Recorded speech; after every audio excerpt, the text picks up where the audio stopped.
Welcome to the channel about news from around the world. While you subscribe and like it, we're going to start. A multilateral meeting on Ukraine was held in Copenhagen on the 24th of June with the participation of political and national security advisors from both Western countries and representatives of BRICS countries except Russia, Brazil, South Africa, India and China, German TV channel ARD and radio station Deutschlandfunk reported. It is noted that the talks were held in the utmost secrecy. Bloomberg and Reuters earlier reported, quoting their sources, that such a meeting was being prepared, and that it had been initiated by Kiev. The head of the Ukrainian presidential office, Andriy Yermak, wrote a post on the meeting in his Telegram channel. He noted that the Ukrainian delegation consisted of a team from the presidential office and the foreign ministry, while the meeting included representatives from Brazil, Britain, Denmark, the European Union, Italy, India, Canada, Germany, South Africa, Saudi Arabia, the USA, Turkey, Ukraine, France and Japan. Reuters wrote that as Presidential National Security Aide Jake Sullivan was expected to take part in the talks, but he was absent in the picture of the Ukrainian representative. At the same time, the South African presidential administration on the 26th of June did not confirm the country's participation in the talks in Copenhagen, saying it was not aware of such an event. Yermak and Deutschlandfunk did not mention the participation of Chinese representatives, but ARD has different information. According to Yermak, the Ukrainians once again spoke about the details of Ukrainian President Volodymyr Zelensky's peace formula. It was announced by him in early November 2022 at the G20 summit. Among its points are restoration of Ukraine's territorial integrity in 1991 borders, withdrawal of Russian troops from the new territories and from Crimea, fixing the end of the conflict, as well as ensuring food, energy and nuclear security.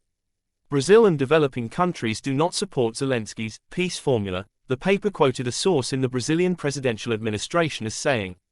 In addition, the four BRICS countries have advocated that the Russian side be included in further negotiations.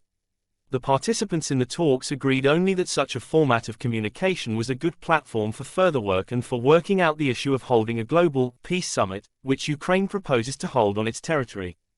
The Wall Street Journal wrote on the 31st of May that it could take place after the summit of NATO leaders in Lithuania, which starts on the 11th of July. Russia is not expected to attend, but Europe hopes to involve China, India and Brazil. ARD writes that the goal of the West in Copenhagen was to gain support from the BRICS club, which includes Russia, which remains neutral on the Ukrainian conflict. The event is seen as an important step towards peace talks. According to the ARD studio in Brussels, formal talks could take place as early as July, the report said.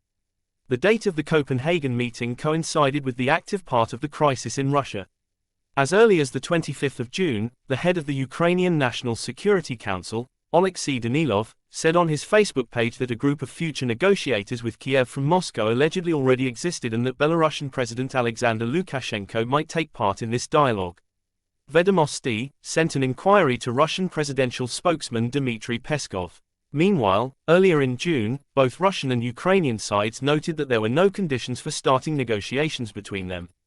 Peskov recalled that the very possibility of negotiations is blocked by Western countries, which openly want to ensure that the conflict is resolved on the battlefield. In talks between Western diplomats and representatives from India, Brazil and possibly South Africa and China, the sides were primarily checking drafts of a peace treaty between Russia and Ukraine. With the exception of India, all the BRICS participants have put forward their initiatives for a peaceful resolution of the Ukrainian crisis. Their projects are becoming a diplomatic reality. All of these states are interested in an early end to actions that threaten the economic stability of predominantly countries of the Global South, as the President of South Africa has repeatedly said. According to Barabanov, the logic of this meeting was dictated by the need to find a compromise and converge the approaches of Western and non-Western states regarding the resolution of the crisis. It is no coincidence that this meeting was held at the initiative of Ukrainians. I believe they, with the support of Western diplomats, were still trying to induce the BRICS participants to accept Zelensky's peace plan. Nevertheless, these negotiations will to a certain extent calm down the ardor of the Ukrainian authorities regarding the future peace treaty.